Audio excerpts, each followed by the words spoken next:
In ancient Egyptian belief, the sun god Ra sailed across the sky each day and traveled through the underworld each night in his sunboat. Let's learn celestial and spiritual vocabulary inspired by this beautiful myth. Solar means related to the sun. Realm refers to a kingdom or spiritual world. Afterlife means life believed to continue after death. And rebirth describes being born again or renewed.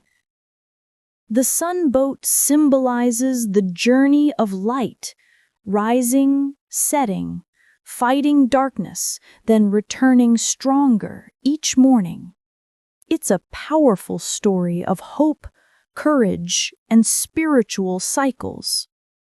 If you could travel with Ra for one day, would you choose the sky or the mysterious night realm? Like and subscribe to Your Next English for more English through Egypt. Thanks for watching. If you enjoyed this lesson, don't forget to like the video and subscribe so you never miss a new English tip.